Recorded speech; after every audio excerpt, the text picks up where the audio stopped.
Welcome to our second annual quilt along that takes place after the fabric swap. It's turned into kind of a fun tradition. We have done a fabric swap the last 2 years and then made a quilt with the scraps or the 5-inch squares that we've traded in the fabric swap.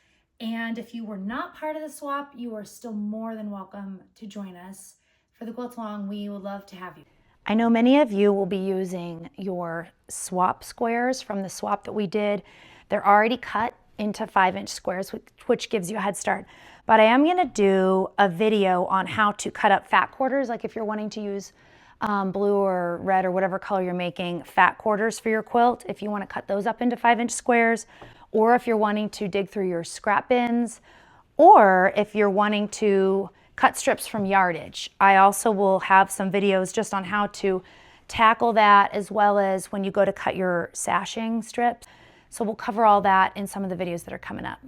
And throughout the quilt along, I'm going to make some videos that will just walk you through either basic skills or even tips or things for sewing more efficiently. I know I'm always tight on time, and I love finding ways when I'm sewing to cut down on wasted time. So I have a couple fun things included in that. I personally am going to be making a version, since I've already done one with a white background. I'm going to be doing one with a background that's low volumes. And so I'm going to use kind of a mixture of my scraps and some fat quarters.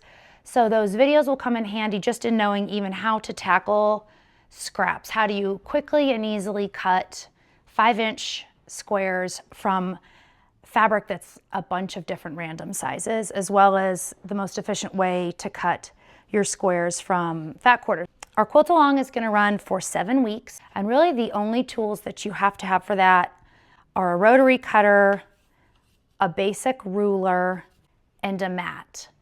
You can pretty much do anything with that.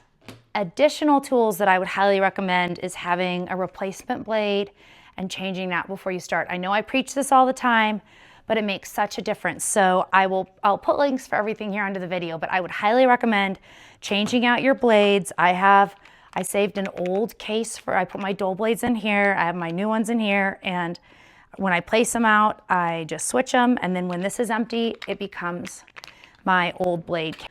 A couple other tools that might come in handy for you: if you have a 2.5-inch ruler, you don't need to go buy one, but if you have one of these, it's super handy when you go to cut apart your squares. Or if you have just like anywhere from like a 5 to 6-inch square, that will also come in handy. Again, not necessary. Or if you have a rotating cutting mat. I have a couple different sizes, but even this small one, this is a 7-inch, even this would be big enough, but it definitely makes it easy when you're cutting your squares apart. So I'm so excited to get to finally sewing with you guys. I can't wait to see what you have chosen for your background fabrics. Every quilt in the quilt along is always different and unique, and it's just so much fun to see. So thanks for joining us, and we will get started on cutting in the next video.